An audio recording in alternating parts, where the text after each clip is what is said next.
ప్రభు పేరట మీ అందరికీ వందనాలు. మరొక ఆదివారపు దినాన ఈ విధంగా మనము కూడుకొనడానికి దేవుడు ఇచ్చిన భాగ్యమును బట్టి దేవునికి మహిమ కలుగుగాక. మనందరము ఈ ఆదివారపు ఆరాధన ప్రారంభించుకుందాం. దయచేసి కళ్ళు మూసుకొని తరలి వచ్చినట్లయితే ఆరంభించుకుందాం. ప్రభు యేసుక్రీస్తు రక్తమే జయం, ప్రభు యేసుక్రీస్తు రక్తమే జయం, ప్రభు యేసుక్రీస్తు రక్తమే జయం, ప్రభు యేసుక్రీస్తు రక్తమే జయం, ప్రభు యేసుక్రీస్తు రక్తమే జయం, ప్రభు యేసుక్రీస్తు రక్తమే జయం, ప్రభు యేసుక్రీస్తు రక్తమే జయం, ప్రభు యేసుక్రీస్తు రక్తమే జయం, ప్రభు యేసుక్రీస్తు రక్తమే జయం, ప్రభు యేసుక్రీస్తు రక్తమే జయం, ప్రభు యేసుక్రీస్తు రక్తమే జయం, ప్రభు యేసుక్రీస్తు రక్తమే జయం, ప్రభు యేసుక్రీస్తు రక్తమే జయం, ప్రభు యేసుక్రీస్తు రక్తమే జయం, ప్రభు యేసుక్రీస్తు రక్తమే జయం, యేసుక్రీస్తు రక్తమే జయం. హల్లెలూయా హల్లెలూయా హల్లెలూయా హల్లెలూయా హల్లెలూయా. పరిశుద్ధుడానికి స్తోత్రం స్తోత్రం స్తోత్రం స్తోత్రం. స్తుతికి పాత్రుడా సత్యవంతుడా వందనాలు స్వామి. రాజా నీకు వందనాలు స్తోత్రాలు స్తోత్రాలు స్తోత్రాలు. హల్లెలూయా హల్లెలూయా హల్లెలూయా హల్లెలూయా హల్లెలూయా. మా దేవా నీకు స్తోత్రం స్తోత్రం స్తోత్రం. స్తుతికి పాత్రుడా నీకు వందనాలు వందనాలు వందనాలు. మా స్తుతులు అంగీకరించుచున్నవాడా నీకు స్తోత్రం. హల్లెలూయా హల్లెలూయా హల్లెలూయా హల్లెలూయా హల్లెలూయా హల్లెలూయా హల్లెలూయా హల్లెలూయా హల్లెలూయా హల్లెలూయా హల్లెలూయా హల్లెలూయా. ప్రార్థన. మహోన్నత మహాపరిశుద్ధుడైన తండ్రి, కృపగలవాడానికి వందనాలు అయ్యా. మరొక దినాన్ని మా జీవితంలో ఇచ్చినందుకు, సజీవ లెక్కలో మమ్మల్ని ఉంచిన విధానాన్ని బట్టి నీకు వందనాలు స్వామి. ఈ దినమంతయు ప్రభువా నీవు నడిపించండి. ప్రాముఖ్యంగా ఈ పునరుద్ధాన దినాన్న ప్రభువా ఏ విధముగా మేము కూడుకొనడానికి పరిస్థితులు అనుకూలించినప్పటికీ కూడా కొంత సమయం నీతో గడపడానికి అయ్యా నీవు చూపుతున్న మహాకృపను బట్టి నీకు వందనాలయ్యా. ప్రార్థన అంతయు క్రమంగా నడిపించండి. ఈ దాసులు మాట్లాడుతుండగా నాతో మాతో మాట్లాడి మమ్మల్ని సరిదిద్ది నీ వాక్యానుసారమైన జీవితము, నీకు ఇష్టకరమైన జీవితము, నిన్ను ఆనందపరిచే జీవితము మాకు అనుగ్రహించి మహిమ పొందుకోమని బ్రతిమాలుకుంటూ యేసు పరిశుద్ధమైన నామములో మీకు హృదయంతో బ్రతిమాలు వేడుకొంచున్నాం పరమ తండ్రి. ఆమేన్. పరిశుద్ధాత్ముడా శక్తి కలిగుమయా, పరిశుద్ధాత్ముడా శక్తి కలిగుమయా, ఆత్మవలన కవచమది ప్రభువా నీవే తెలిపితివి, ఆత్మవలన కవచమది ప్రభువా నీవే తెలిపితివి.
వాక్య ధ్యానం చేద్దాము.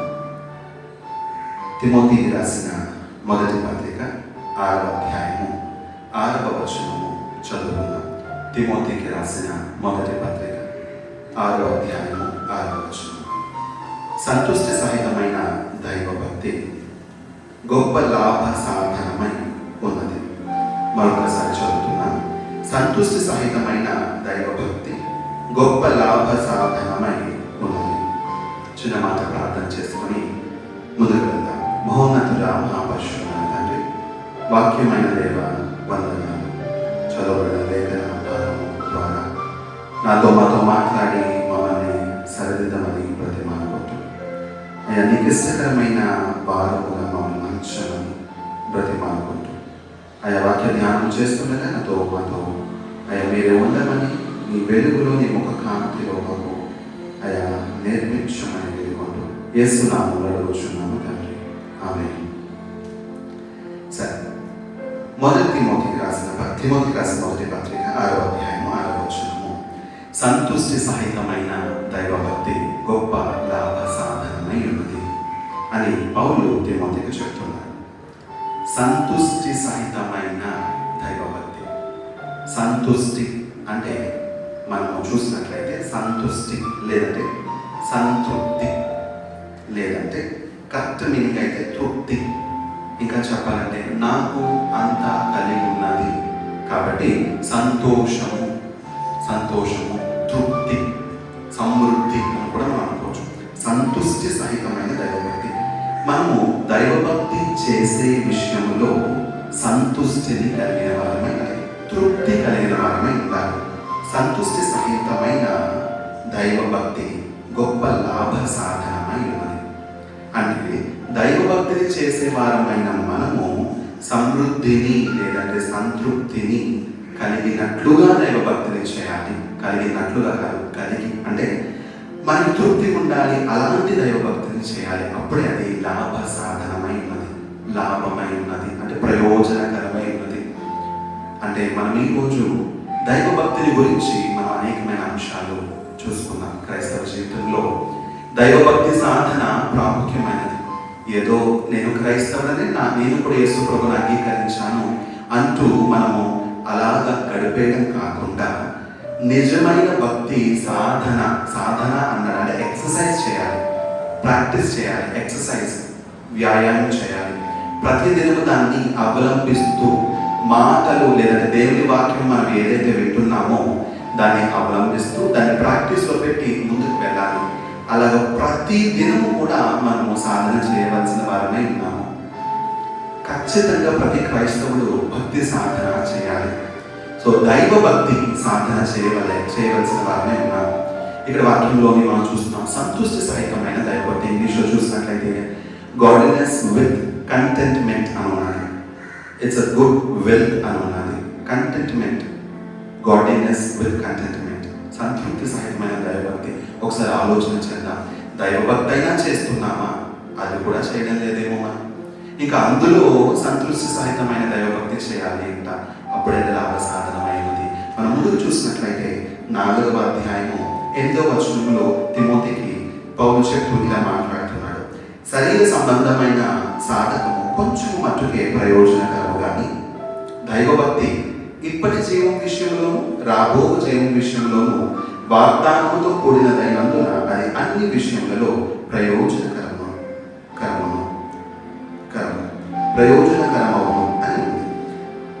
శరీర సంబంధమైన సాధకము కొంచెము ఇప్పటి జీవం శరీర సంబంధమైన సాధకం కొంచెం మట్టుకే ప్రయోజనకరమవును కానీ అంటే ఈ లోకంలో మన బాడీకి లేదంటే మన శరీరానికి ఎక్సర్సైజ్ అవసరమా అంటే కొంచెం అవసరమే, కానీ అది కొంచెమే ప్రయోజనకరం. కానీ దైవభక్తి ఇప్పటి జీవం విషయంలోను రాబో జీవం విషయంలోను అంటే దైవభక్తిని మనం చేసినట్లయితే ఇప్పటి జీవం విషయంలోను అంటే ఇక్కడ మనం ఈ లోకంలో బ్రతికే బ్రతుకులోను రాబో జీవం విషయంలోను మనం నిత్య జీవానికి చేరబోతున్నాము దాని విషయంలోను అది అన్ని వాగ్దానముతో కూడినదైనందున. ఎంత మంచి మాట కదా. అది అన్ని విషయంలో వాగ్దానముతో కూడినదైనందున దేవుడు మనకి ప్రామిస్ చేశాడు, వాగ్దానం చేశాడు. మనము ఈ భక్తి సాధన చేసినట్లయితే ఆ వాగ్దానము పొందుకున్న వారిని, వాగ్దానం ఉంది గనుకని అది అన్ని విషయములలో ప్రయోజనకరమవును అని ఇక్కడ చెప్తున్నారు.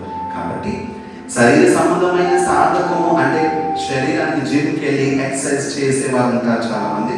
జిమ్కి వెళ్ళి ఎక్సర్సైజ్ చేయకపోయినా ప్రతిదినము కొంత ఇంటిలోనైనా ఎక్సర్సైజ్ చేసేవారు ఉంటారు.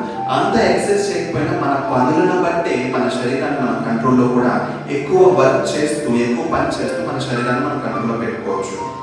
లావు అవ్వకుండా లేకపోతే మంచి ఆరోగ్యంగా ఉండడానికి ప్రయత్నం చేయొచ్చు మన భోజన పద్ధతులను బట్టి కూడా. ఇది ప్రయోజనకరమే, వేస్ట్ కాదని కాదు, కానీ కొంత మట్టుకే. కానీ దైవభక్తి సాధన ఆలోచించండి, మనం చేస్తున్నాం లేదా?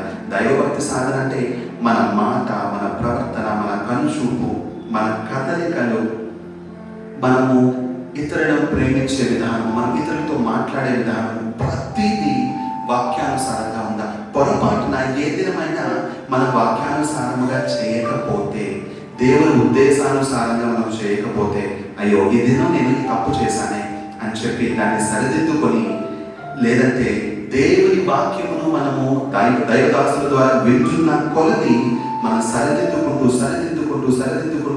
అలాగ సాధన చేస్తూ మనం ముందుకు వెళ్ళాలి.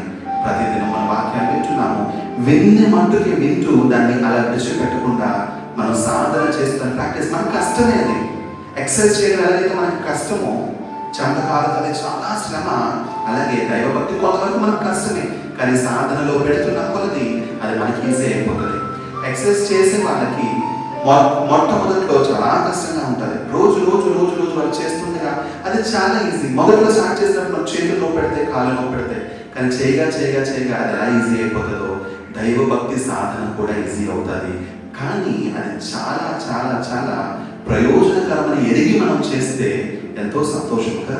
కాబట్టి ఆలోచన చేద్దాం. దైవభక్తి సాధన తప్పకుండా ఎవరో చెప్తారు అనుకుంటూ మనం విడిచిపెట్టేయకుండా, మనం వాక్యాన్ని రోజు చదువుకుంటూ, వాక్యంలో దేవుడు మనతో ఏం మాట్లాడుతున్నాడో, అయ్యో నేను సరిగా లేనే అని సరిదిద్దుకుంటూ మనం ఉండాలి. అలాగే మనం పైకి వచ్చిన 4వ అధ్యాయము 7వ వచనంలో ఇలాగ దైవభక్తిని గురించి తిమోతికి ఇలా మాట్లాడుతున్నాడు పౌలు. అపవిత్రములైన ముసలమ్మ ముచ్చట్లను విసర్జించి దైవభక్తి విషయంలో నీకు నీవే సాధకము చేసుకును. అపవిత్రమైన ముసలమ్మ ముచ్చట్లను విసర్జించి. ఆలోచించండి, పౌలు తిమోతితో మాట్లాడుతూ ఈ మాటలు చెప్తున్నాడు. చెప్పింది ఆడవాళ్లకు కాదు, లేదంటే స్త్రీలకు కాదు,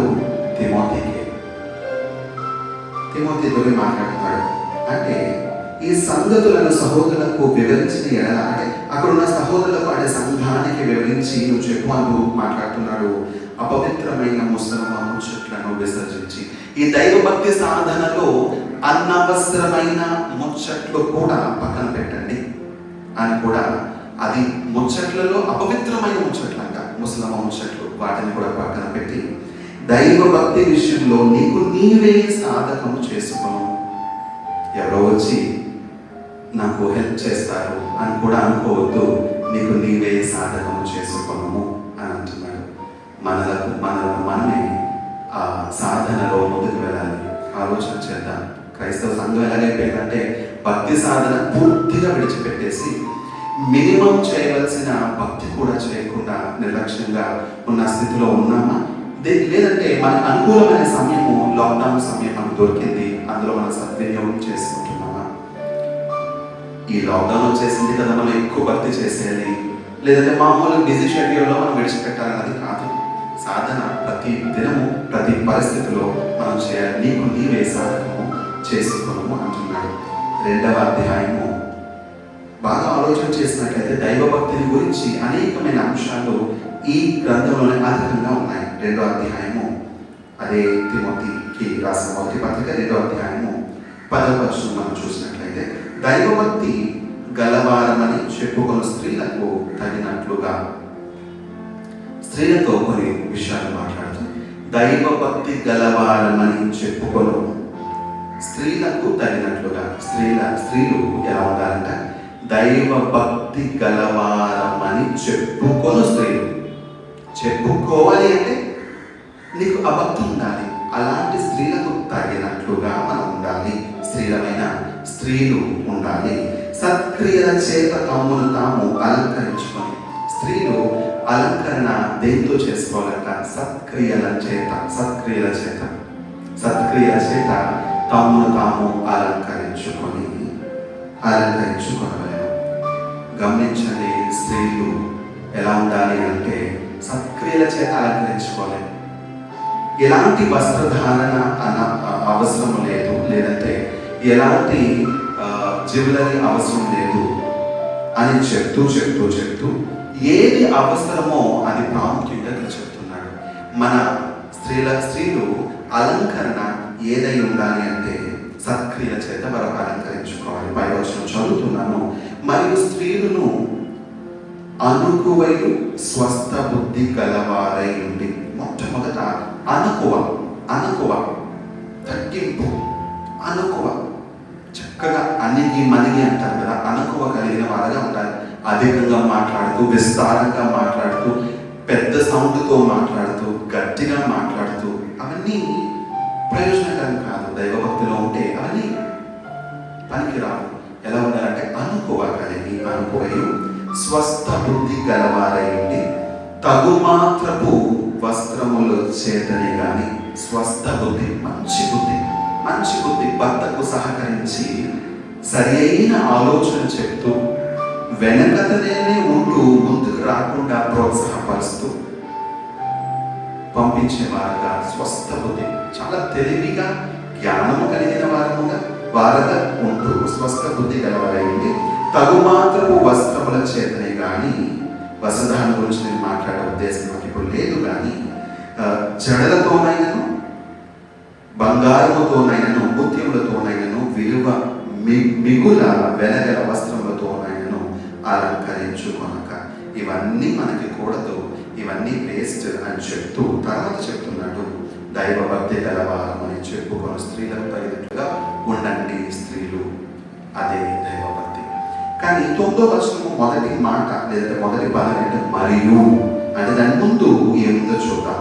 8వ వచనం, కావున ప్రతి స్థలమునందును, అంటే పురుషుల గురించి ఇక్కడ మాట్లాడుతూ స్త్రీలు ఎలా ఉండాలో చూసాము. స్వస్థ బుద్ధి ఉండాలి, అంతేకాకుండా అనుకో కలిగి ఉండాలి, అంతేకాకుండా ఏముండాలి?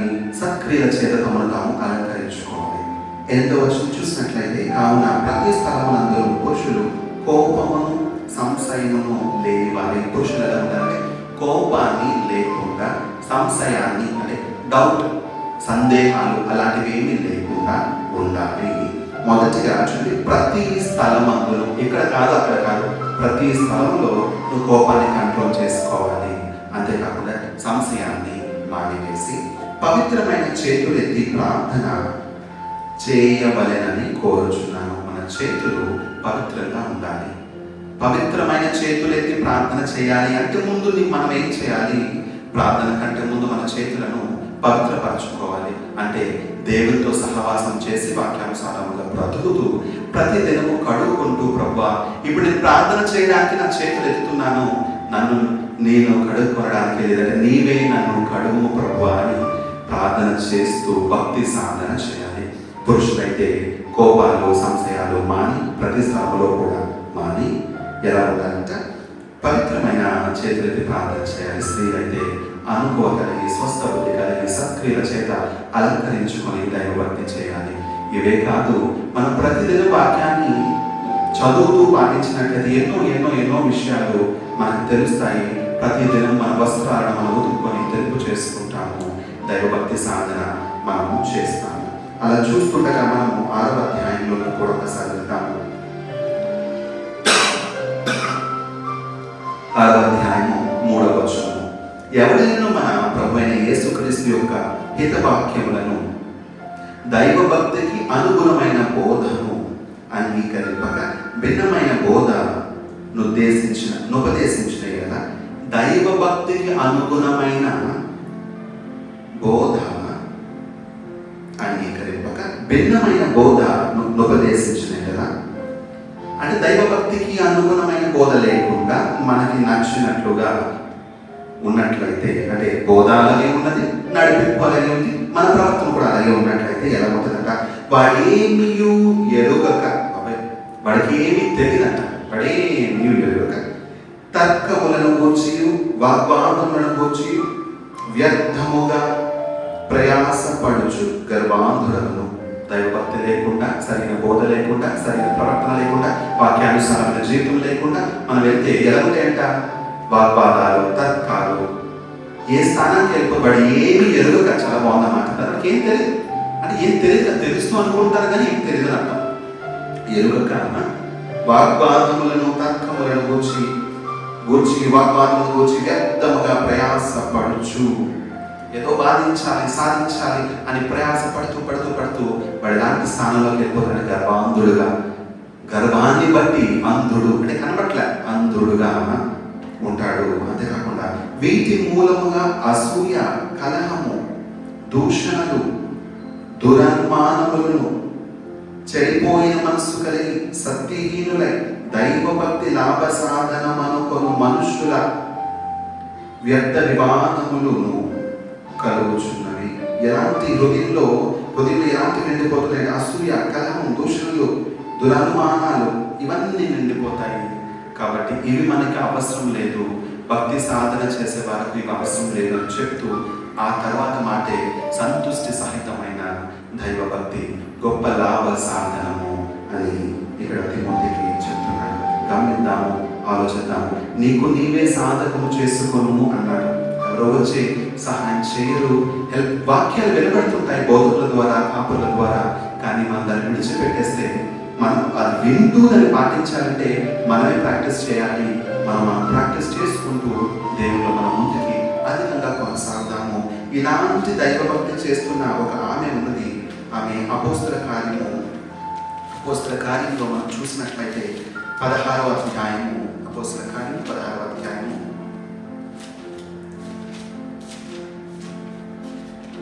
అపోస్తల కార్యము 16వ అధ్యాయము 14వ వచనంలో, అప్పుడు లుదియాయను దైవభక్తి గల యొక్క స్త్రీ వినుచుండెను అనంటే పై వచనం మనం చూద్దాం. విశ్రాంతి దినమున గబలి దాటి నదీ తీరమున ప్రార్థన జరుగుననుకొని అక్కడికి వచ్చి కూడి వచ్చిన స్త్రీలతో మాట్లాడుచుంటిని. ఇక్కడ ఎవరు మాట్లాడుతున్నారు అన్నట్లయితే మనము చూసినట్లయితే పౌలు మాట్లాడుతున్నాడు. పౌలు మాట్లాడుతూ విశ్రాంతి దినమున గబలి యొద్ద, అక్కడ నదీ తీరాన ప్రార్థన జరుగుతుంది కదా అని వచ్చి అక్కడ కూర్చున్నప్పుడు కూడి వచ్చిన స్త్రీలతో మాట్లాడుచుంటిని. అంటే అక్కడ చాలా మంది స్త్రీలు వచ్చారు, వారితో పౌలు మాట్లాడుతున్నాడు. కానీ బాగా ఆలోచిద్దాం, అక్కడ అప్పుడు లుదియాయను దైవభక్తి గల ఒక స్త్రీ వినుచుండెను. అక్కడ లుదియా అన్న దైవభక్తి గల స్త్రీ వింటుందంట. ఆమెకు దైవభక్తి ఉన్నది కాబట్టి విశ్రాంతి దినాన్న కొంత సమయం కేటాయించి వచ్చి కూర్చొని వాక్యం వింటుంది, చెప్పబడుతున్న మాటలు వింటుంది, దైవ మాటలు, దేవుని మాటలు వింటుంది, ఆలోచిస్తుంది. కాబట్టే భక్తి సాధన ఆమె చేస్తుంది. స్పష్టంగా, క్లియర్గా దైవ భక్తి కలిగిన స్త్రీ అని ఇక్కడ ఆమె గురించి చెప్పబడుతుంది. ఆలోచన చేద్దాము, మన గురించి దైవభక్తి కలిగిన ఈయన లేదా దైవభక్తి కలిగిన ఈమె అని చెప్పడానికి ఎవరైనా ధైర్యం చేస్తున్నారా? చేయడం లేదు. అంటే మనకు భక్తి లేదు. దైవభక్తి మనకు అవసరం. ఈమె ఏం చేస్తున్నాడు? ఆమె ఉదాహరణకు పొడిని అమ్ముతూయితైన పట్టణస్తురాలు. ఆమె గురించి మనకి ఎక్కువగా తెలిసిందే. ఆమె ఉదాహరణ పొడిని అమ్ముకున్న ఆమె ప్రభు ఆమె హృదయం తెరచాను. ప్రాముఖ్యంగా మనం ఆలోచన చేసినట్లయితే మొట్టమొదటి విషయం ఏంటంటే వాక్యాన్ని వినాలి, విశ్రాంతి దినాన్ని దేవునితో సమయాన్ని గడపాలి అని తెలిసిన ఆమె వచ్చే కూర్చుంది. రెండవ మాటగా దైవభక్తిని సాధన చేస్తుంది. మూడవ మాటగా ఆమె తుయితైన పట్టణస్తురాలు, ఉదాహరణ అమ్ముకునే ఆమె. తర్వాత ప్రభువు ఆమె హృదయమును తెరచింది. వాక్యం వింటుంది కదా, వింటుంది కాబట్టి హృదయం తెరవబడ్డది. వాక్యం వింటుంది కాబట్టి దైవభక్తిని చేస్తుందేమో. ఆమెని కాన్స్టెంట్గా, కరెక్ట్గా, ఖచ్చితంగా ఈమె దైవభక్తి చేసే ఆమె అన్నట్టుగా ఇక్కడ ముందుగా రాయబడింది. అంటే వాక్యానుసారంగా ఆమె బ్రతుకుతుంది. ఆమెకు తెలిసిన దాంట్లో ఆమె కరెక్ట్గా వెళ్తుంది కాబట్టి దైవభక్తి గల స్త్రీ అని చెప్పబడుతుంది. ఆమె హృదయము తెరవబడ్డది. వాక్యాన్ని వింటూ ముందుకు వెళ్తున్నట్లయితే మన హృదయం తెరవబడుతుంది. అది తెరిచింది ఎవరు కాదు. చూడండి, బాగా గమనించినట్లయితే ఆమె ఉదారంగా పొడిని అమ్ముకున్న తుయలేర పట్టణస్థురాలు. ప్రభువు ఆమె హృదయం తెరచిన కనుక పౌలు చెప్పిన మాటల యందు లక్ష్యం ఉంచాను. ఆమె హృదయం దేవుడు తెరిచాడు కనుక ఆ మాటల మీద, దేవుని వాక్యం మీద లక్ష్యం ఉంచింది. మనం వింటాము. చాలా చాలా ఆశ్చర్యకరమైన విషయం ఏంటంటే, వాక్యాన్ని మనం వింటాము, అక్కడే విడిచిపెట్టేసి ఏదో విదేశం మనం వెళ్ళిపోయాం, మళ్ళీ రొటీన్ స్టార్ట్. దేవుని వాక్యం చెప్పబడినప్పుడు వింటాము, మళ్ళీ రొటీన్ స్టార్ట్ అయిపోతుంది. అయ్యో, నేను విన్నాను కదా, దాని ప్రకారం నేను ఎందుకు నడవలేకపోతున్నాను? విన్న వాక్యానికి అనుకూలమైన సందర్భం మన జీవితంలో వచ్చినప్పుడు, నేను విన్న వాక్యం ఇలా ఉంది కదా, నేను ఎందుకు ఇలా పాటించలేకపోతున్నాను అని మనం ఆలోచించాం. మన రొటీన్ మనమే, మన పద్ధతి మనమే. ఇందాక మనం అనుకున్నాం, అనుకువయు స్వస్థ బుద్ధి గలవారు, లేదంటే ఇంకో మాట ముసలమ్మ ముచ్చట్లు మాని అని అనుకున్నాం. ఈ మాటలని ఏదైనా అసూయ కలహాలు మాని అని అన్నీ అనుకున్నాం కదా. ఇవన్నీ మనం విన్నది ఏదో సందర్భంలో మన జీవితంలో వచ్చినప్పుడు మనం పాటించాలి అన్నది విడిచిపెట్టేసి మన రొటీన్ వెళ్ళిపోతున్నామా? అలా వెళ్ళిపోతే దైవభక్తి సాధన మనం చేయనట్లే. కాబట్టి ఆలోచన చేద్దాము. ప్రభు ఆమె హృదయం తెరచెను. నిజంగా దేవుని కృప ఆమె మీద అధికంగా ఉంది. ఎందుకంటే భక్తి చేయాలి అన్న ఆశ ఆమెకు ఉంది కాబట్టి ఆమె హృదయం తెరవబడది. తెరచెను కనుక పౌలు చెప్పిన మాటలు ఏదో లక్ష్యం ఉంచింది. తర్వాత ఆమె ఇంటి వారిలో బాప్తిసం పొందినప్పుడు, ఆమె వాక్యం వింటున్న మరి ఆమె ఇంటి వారు ఎలా బాప్తిసం పొందారంటే, ఇంటికి వెళ్ళి వారిని కూడా దేవుళ్ళకి నడిపించింది, సరిదిద్దింది. నేను భక్తి సాధన చేస్తున్నాను, దైవభక్తి కలిగి ఉన్నాను, మీరు కూడా ఉండండి అని చెప్పగలిగింది. ఎందుకంటే ఆమె హృదయం తెరవబడ్డది. ఆమె దేవుని మాటల మీద లక్ష్యం ఉంచింది. విన్న మాట లక్ష్యం ఉంచకపోతే ప్రయోజనకరం కాదు. ఇప్పటి జీవం విషయంలోనూ రాబో జీవం విషయంలోనూ అన్ని విషయములలో అది వాగ్దానముతో కూడినదైనందున ఎంతో ప్రయోజనకరమవును అని మనం దగ్గర తిమోతిలో చూసాము. కాబట్టి ఆమె ఏం చేస్తుంది? ప్రాక్టీస్లో పెడుతుంది. కాబట్టి ఆమె పాటించింది. ఇంటి వారు రక్షణ కొరకు బాప్తిజం తీసుకోవడానికి ఆమె తోడ్పడింది. ఆమె నేను ప్రభువునందు విశ్వాసము గల దానమని మీరు ఎంచితే, మంచి మాట కదా, పౌలు దగ్గర అంటుంది, నేను విశ్వాసము గలదానని మీరు ఎంచితే, అనుకుంటే, ఒప్పుకుంటే, మీకు నచ్చితే నా ఇంటికి వచ్చి ఉండుడని వేడుకని మమ్మును బలవంతము చేశాను. భక్తి సాధన చేస్తుంది. ఇంటి వారిని రక్షించుకున్నది, హృదయాన్ని దేవునికి ఇచ్చింది. అంతేకాకుండా తన స్థలాన్ని, తన ఇంటిని కూడా దైవదాసులను ఆహ్వానించి తన ఇంటిలో ఉండమని బలవంతము చేసిందంట. అది భక్తి సాధన అంటే. విన్న మాట, అమ్మో నేను ఇలా పాటించాలి కదా, నేను క్రైస్తవుని కదా, నేను క్రైస్తవ జీవితం కలిగి ఉండాలి, కాబట్టి నేను ఎలా నడుచుకోవాలి అని ఆమె ముందు కొనసాగుతుంది.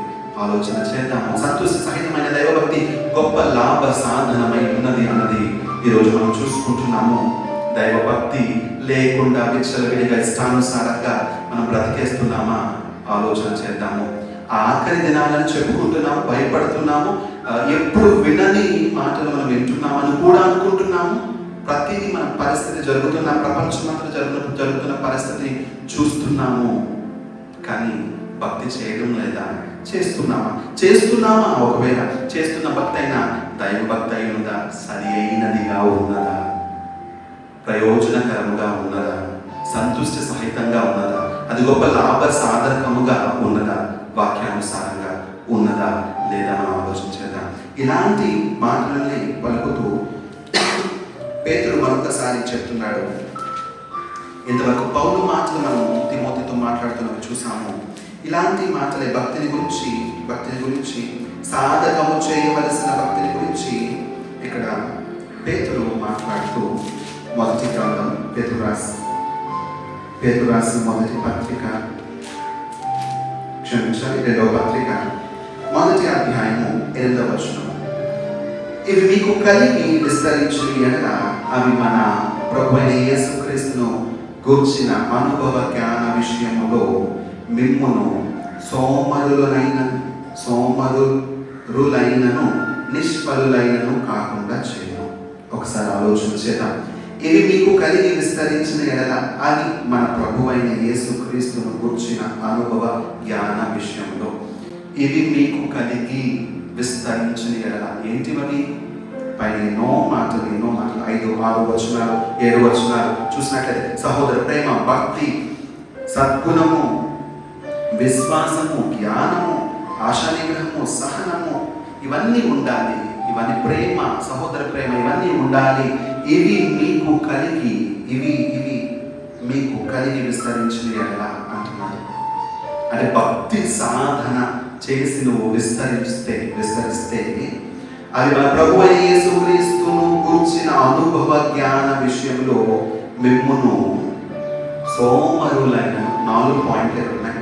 సోమరులైనను, నిష్ఫలులైనను కాకుండా చేయను. ఇలాగ భక్తి సాధన మనం చక్కగా క్రమముగా వాక్యానుసారంగా చేస్తే గొప్ప లాభం ఉన్నది. అంతేకాకుండా మనం సోమరులుగా అయిపోము అంటే లేజీగా పడుకున్న వారంగా అన్నది కాదు, కానీ శారీరకంగా మాట్లాడడం లేదు, కానీ ఆత్మీయ సోమరితనం మనకు లేకుండా ఉంటుంది అని చెప్తున్నారు. సోమరులైనను నిష్ఫలులైనను కాకుండా చేయను. ఒక్కసారి ఆలోచన చేద్దాం. సోమరులుగా మనము ఉన్నామా? ఆత్మీయ స్థితిలో సోమరితనము మనలో ఉన్నదా? ఆలోచన చేద్దాం. మనం చూసినట్లయితే సామెతలు సోమరి అనగానే సామెతలు ఎన్నో మాటలు ఉంటాయి, మనకు తెలిసిందే కదా. సోమరి అనగానే సామెతలో కొంచెం సేపు నేను చేతులు ముడుచుకొని పడుకునేదను, ఇంకా పడుకుంటాను, లేదంటే సోమరి వాణి చేయడం నేను దాటి రాగా దాని అందంతట ముండ తుప్పలను ఉన్నాయి, గచ్చ పొదలు ఉన్నాయి అన్నట్లుగా మనం ఎన్నో వాక్యాలు మనం చూస్తున్నాం, ఎన్నో వాక్యాలు మనకు తెలుసు. ఇవన్నీ ఆత్మీయ స్థితికి మనం అలవర్చుకున్నట్లయితే మనకి అవగాహన, లేదంటే కరెక్ట్గా అర్థమవుతుంది. అయ్యో, నాలోని లేదంటే నా హృదయం అనే పొలములో ఏవేవి వేస్ట్గా మొలుస్తున్నాయో వాటిని నేను తీసుకోవట్లే, సోమరిగా ఉన్నాను. ఇంకా కొంతసేపు నేను చేతులు ముడుచుకొని పడుకుంటున్నాను అంటే ఆత్మీయ సోమరితనంలో ప్రార్థన చేయడం లేదు, మెలకువ కలిగి నేను లేను, ఇంకా నిద్రపోతున్నా. ఇక్కడ 19:24 సోమరి పాత్రలో చేయి ముంచునే కానీ తన నోటికి దాన్ని తిరిగి ఎత్తనైనా ఎత్తడు. ఎంత ఘోరమైన పరిస్థితి! చెయ్యి ముంచుతున్నాడు అంటే నీ వాక్యం, నీకు ఎదుట వాక్యం ఇవ్వబడుతుంది, నీ ఎదుట వాక్యం ఉన్నది, నీకు వాక్యం విత్తబడుతుంది, కానీ అది తినడానికి కూడా సోమరితనం. ఏంటంటే తన నోటికి దాన్ని తిరిగి ఎత్తనైనా ఎత్తడు. దాన్ని అవలంబించడానికి కూడా సోమరితనం.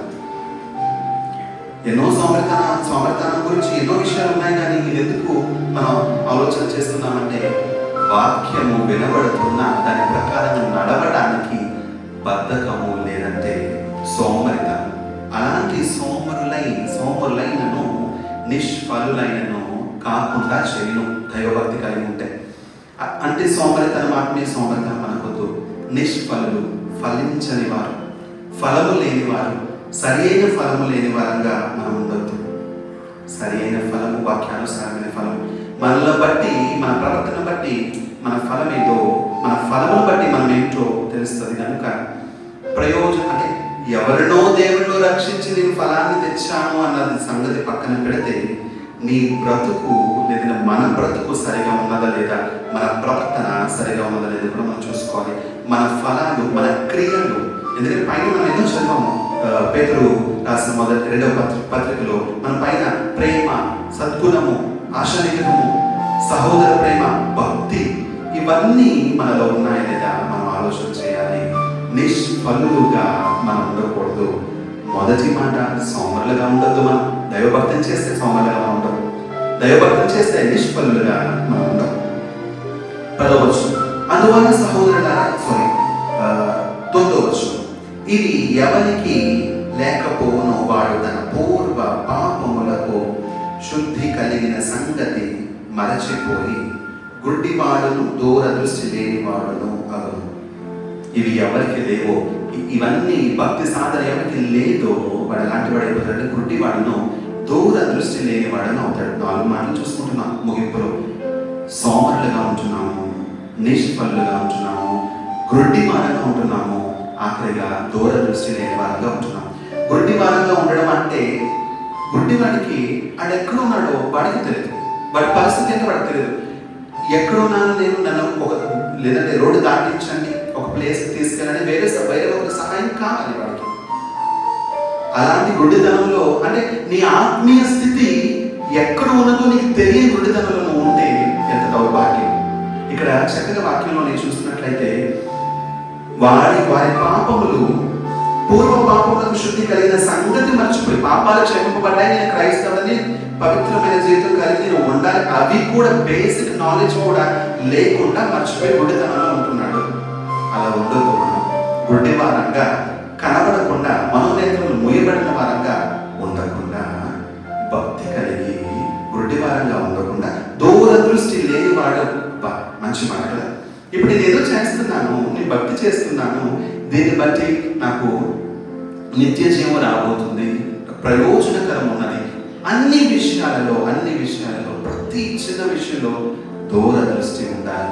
నేను ఈరోజు ఇది చేస్తున్నాను అంటే ఒక రోజు నేను ఎక్కడికి వెళ్తాను, లేదంటే నేను పాపంలో పడిపోయి ఒక చిన్న యాంగిల్లో ఒక డైరెక్షన్ మారిందనుకో, 2 గీతలు గీస్తే ప్యారలల్గా గీస్తే, మ్యాథ్స్లో చెప్తాం, ప్యారలల్ గీస్తే అంటే ట్రైన్ పట్టాలు ఉంటాయి కదా, ట్రైన్ ట్రాక్స్ ఉంటాయి, పట్టాలు, ఆ కింద 2 ప్యారలల్గా ఉంటాయి. ఎంత దూరం వెళ్ళండి అవి ఎప్పుడు 2 కలవవు, ఎందుకంటే ప్యారలల్గా ఉన్నాయి కాబట్టి.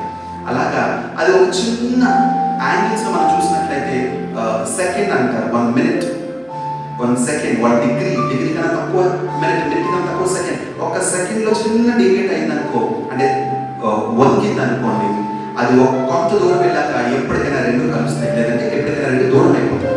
ఇక్కడ నుంచి లాగా వెళ్తే దూరంగా వెళ్ళిపోతాయి. ఆలోచించండి, ఒక రాకెట్ని మనం లాంచ్ చేసినప్పుడంట చిన్న యాంగిల్ ఇలా తిప్పి లాంచ్ చేస్తే చేరవలసిన గమ్యాన్ని చేరదు. అలాగా పాపంలో పడిపోయి కురుకుపోయి నీ దారి చిన్నది, ఇప్పుడు చిన్నదే కనపడుతుంది, చిన్నదే మంచిపడ్డది, చిన్నదే సైడ్ అయ్యాను నేను, పర్వాలేదులే అని అనుకుంటే నువ్వు అలా వెళ్తుంటే నీ దారి పూర్తిగా తప్పిపోయి ఎక్కడికో వెళ్ళిపోతావు. కాబట్టి దూరదృష్టి మనకు ఉండాలి. నా గమ్యం నాకు గుర్తుండాలి. ఇక్కడ నేను చిన్నగా తప్పిపోతున్నా, నా గమ్యం నాకు గుర్తుండాలి. ఆలోచన చేద్దాము, భక్తి సాధన చేద్దాము. ఈరోజు దేవుడు మనతో మాట్లాడే మాటలు మనం గుర్తుంచుకుందాం. సంతుష్టి సహితమైన దైవభక్తి గొప్ప లాభ సాధనమై ఉన్నది. 1 తిమోతి 6వ అధ్యాయం 6వ వచనము మన జీవితాలు గుర్తుపెట్టుకుందాం. ప్రతి దినము భక్తి సాధనలో ముందుకు వెళ్దాం. సోమరులుగా, నిష్ఫలులుగా, గ్రుడ్డివారముగా, దూరదృష్టి లేని వారంగా మనం ఉండొద్దు. ఎవరో వస్తారు నాకు చెప్తారని కూడా వద్దు. నీకు నీవే సాధకము చేసుకోవడానికి, మనమే సాధకము చేసుకోవడానికి ప్రయత్నం చేద్దాం.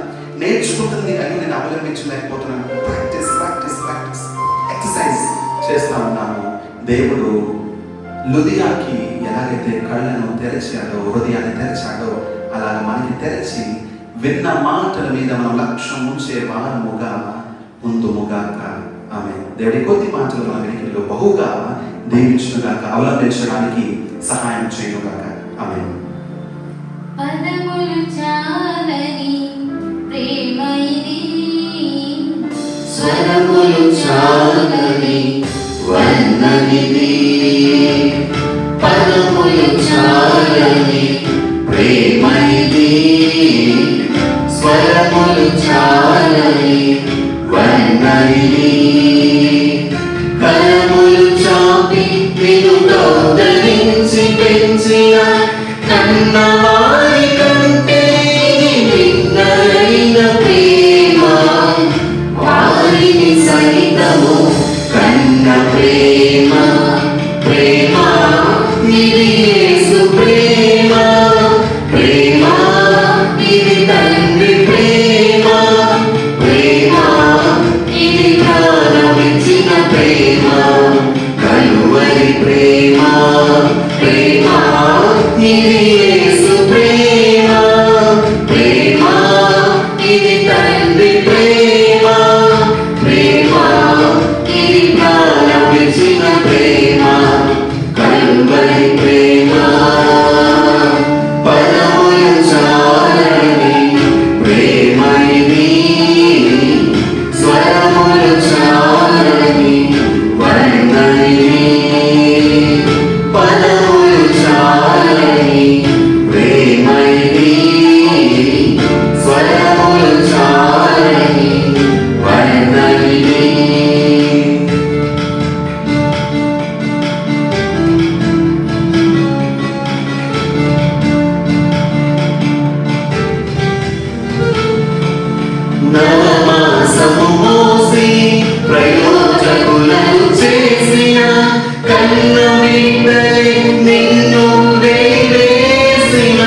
వర్ణని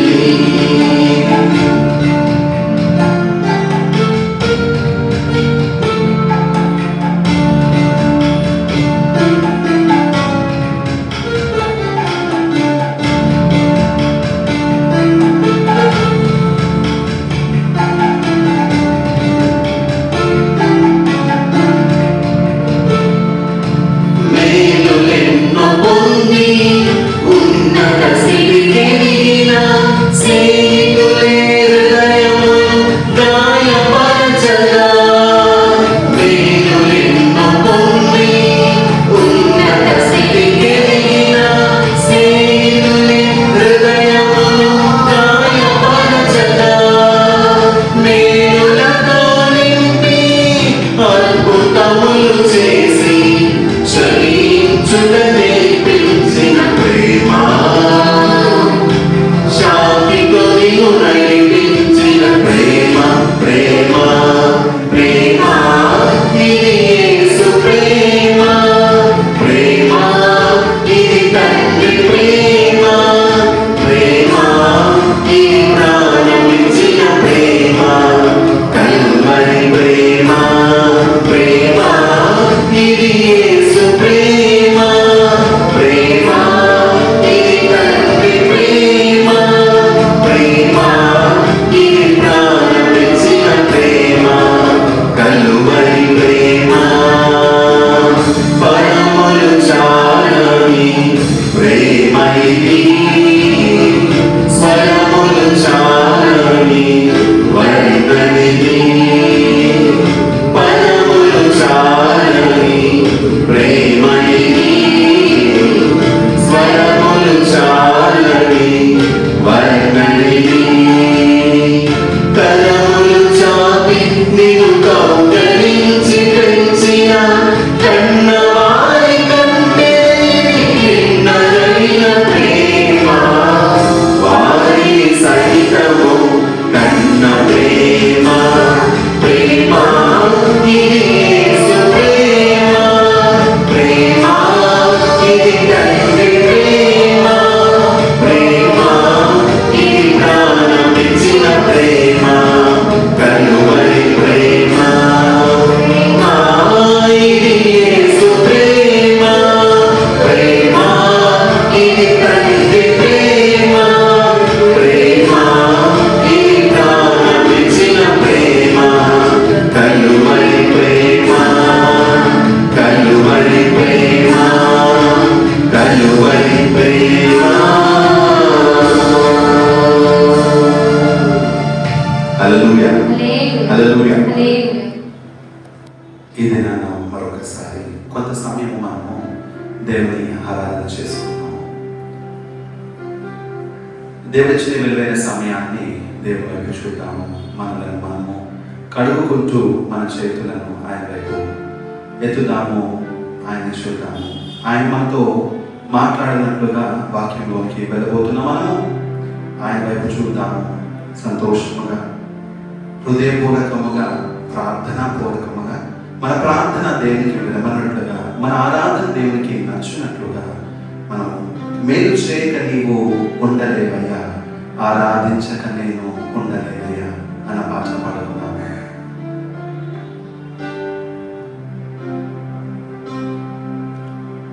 మేలు చేయక నీవు ఉండలేవయ్యా, ఆరాధించక నేను ఉండలేనయ్యా.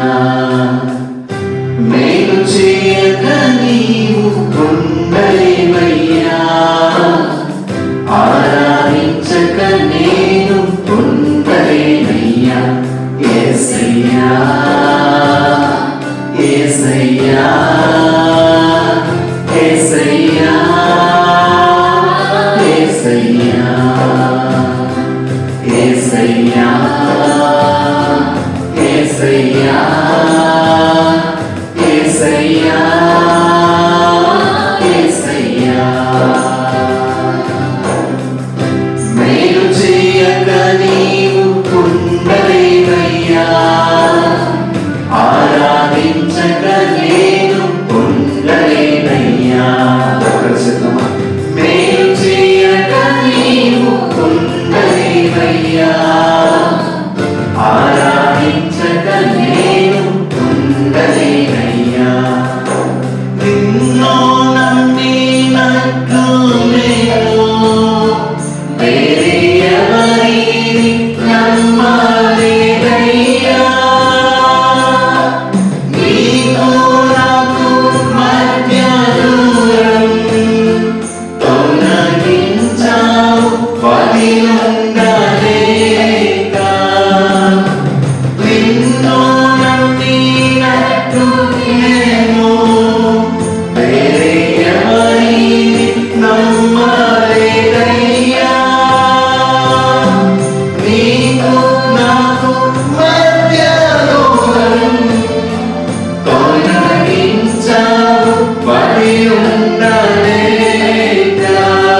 వచ్చే వేళలందు హస్తములు తాకాయినను హృదయపూర్వకముగా మన చేతులు ఆయన వైపు ఎంతో సంతోషముగా ఆయన హస్తాలను తాకున్నట్లుగా మన హృదయంలో పశ్చాత్తాపం కలుగునట్లుగా మన పాపం విషయంలో పశ్చాత్తాపం కలుగునట్లుగా ఆయన వైపు చూద్దాము.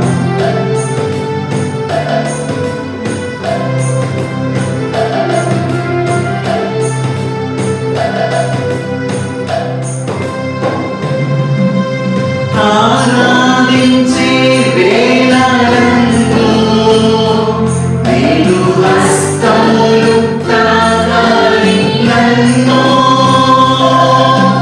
పశ్చాత్తాపము కలిగే నాలో నేను పాపినని గ్రహించగానే ఆరాధించు వేళలందు నీదు హస్తములు తాకాలి నన్ను పశ్చాత్తాపము కలిగే నాలో నేను పాపినని గ్రహించగానే నీవే నాకు అలవాటయే నీ పాదము వదలకుంటే నీవే నాకు అలవాటయే నీ పాదము వదలకుంటే నీకిష్టమైన దారి కనుగొంటి నీలో చేరి యేసయ్యా యేసయ్యా యేసయ్యా యేసయ్యా యేసయ్యా యేసయ్యా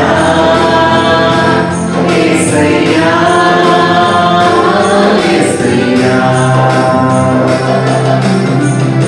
మేలు చేయగా నీవు ఉండలేవయ్యా ఆరాధించగా నేను ఉండలేవయ్యా మేలు చేయగా నీవు ఉండలేవయ్యా ఆరాధించగా నేను ఉండలేవయ్యా యేసయ్యా యేసయ్యా యేసయ్యా యేసయ్యా యేసయ్యా యేసయ్యా అందరూ కలిసి మరొకసారి పాడదామా? యేసయ్యా యేసయ్యా యేసయ్యా యేసయ్యా యేసయ్యా యేసయ్యా యేసయ్యా యేసయ్యా యేసయ్యా యేసయ్యా యేసయ్యా యేసయ్యా యేసయ్యా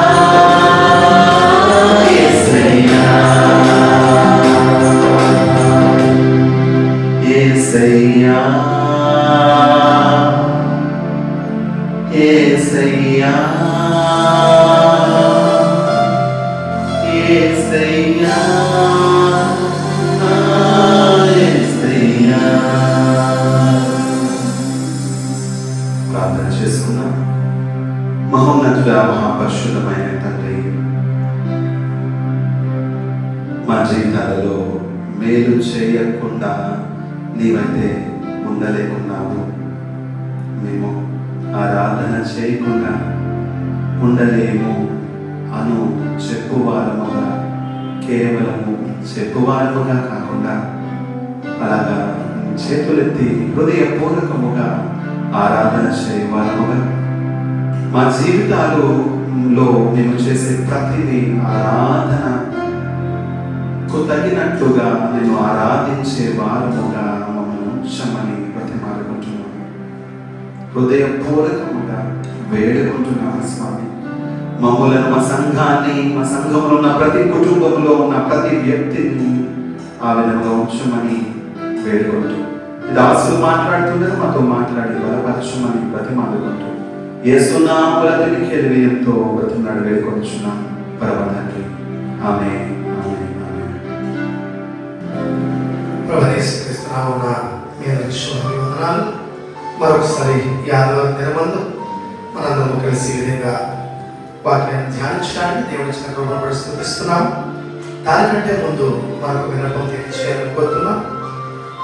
ఈ కరోనా లాక్డౌన్ వల్ల అనేకమైన అవాంతరాలు ఏర్పడి మనం ఇంతవరకు మందిరంలో కూడుకోవడానికి అవ్వలేదు.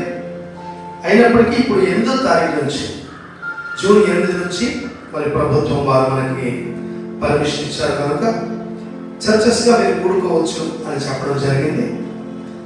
అయినా సరే మరి కొన్ని రూల్స్ అండ్ రెగ్యులేషన్స్ పెట్టారు. ఆ రూల్స్ అండ్ రెగ్యులేషన్స్ అన్ని నేను మీకు వాట్సాప్లో పెట్టాను, నేను చూసుకుంటాను అనుకుంటాను. ఆ కఠినమైన ఆ యొక్క రూల్స్ని బట్టి మనం చూస్తే చివరికి అర్థమయ్యేది ఒకటి ఏంటంటే చర్చిలో ఎవరు కూడుకోవడానికి అవకాశం లేదు. చిన్నపిల్లలు రాకూడదు, వృద్ధులు రాకూడదు, లేకపోతే గర్భిణీ స్త్రీలు రాకూడదు. మరి ఉన్నవాళ్ళు కూడా ఎన్నో పాటించవలసిన విషయాలు ఉన్నాయి. మరి వాటన్నిటినీ మించి మనం ఉన్న పాటుని ఎప్పటి వలె మందిరంలో ఉంటుండే, అంటే ఇక్కడ మీ ఇంట్లో ఉండి వాక్యాన్ని మనం ఏ విధంగా వింటున్నామో అదే విధంగా మీ ఇంట్లో ఉంటూనే మరి ఎప్పటి వల్ల వాక్యం వినాలని కోరుకుంటున్నాం. దానివల్ల మనం చర్చెస్ మళ్ళా ప్రారంభించడం లేదు. మరి ప్రభుత్వ ఆదేశం ప్రకారం ప్రారంభిద్దామని అనుకున్నప్పటికీ అది అలాగా జరగకపోవడం వల్ల మనం అలా కాకుండా ఎప్పటి వలె ఎలాగైతే జరుగుతుందో యూట్యూబ్ ద్వారా మీరు వాక్యం వీక్షించగలరు. ఇంకా మీ గృహాల్లో మీరు ఉంటుండగా గృహ దర్శనాలు లిస్టు ప్రకారం యథాప్రకారం జరుగుతాయి. మరి దేవుడు ఏ రోజు మనకు అవకాశం ఇస్తారు, మళ్ళా మనందరం మందిరంలో కూడుకుందాం. దేవుడి మాటలు దీవించను గాక. ఆమేన్. సరే ప్రియులారా, మన వాక్యంలోకి వెళ్దాం. మరి ఇదే మన యొక్క వాక్య భాగము అపొస్తలుల కార్యం 2వ అధ్యాయం మొదటి నుంచి మనం చూసుకుంటున్నాం. అపొస్తలుల కార్యం 2వ అధ్యాయం మొదటి నుంచి మనం చదువుకుంటున్నాం. పెంతెకొస్తు పండుగ దినం వచ్చినప్పుడు అందరూ ఒక చోట కూడి ఉండేది. అప్పుడు వేగముగా వీచు బలమైన గాలి వంటి ఒక ధ్వని ఆకాశం నుండి అకస్మాత్తుగా వారు కూర్చుని ఉన్న ఇల్లంతయు నిండారు. చిన్న ప్రార్థన చేసుకున్న పిల్లలు. స్తోత్రములు తండ్రి, పరిశుద్ధుడైన దేవా, కృపకై స్తోత్రములు. చదవబడిన లేఖనాన్ని మీ ముందు ఉంచుతున్నాం. ప్రభు మరొకసారి మాతో మీరే మాట్లాడండి. మాకు కావాల్సిన జీవహారం దయచేయండి. మీ అంత ఎదిగినట్లు, ఫలించినట్లు, ప్రభు మీ కార్యం మేము గ్రహించినట్లు మీరే సహాయం చేయండి. మీరే నడిపించమని, ఈ ప్రభు మీ నోటి బోరగా మమ్మల్ని వాడుకోమని యేసు పరిశుద్ధ నామమున స్తుతించి వేడుకొంచున్నాము తండ్రి. ఆమేన్. ప్రియులారా, పోయిన వారం కూడా మనం పెంతెకొస్తు పండుగ దినం గురించి మనం చూసుకున్నాం.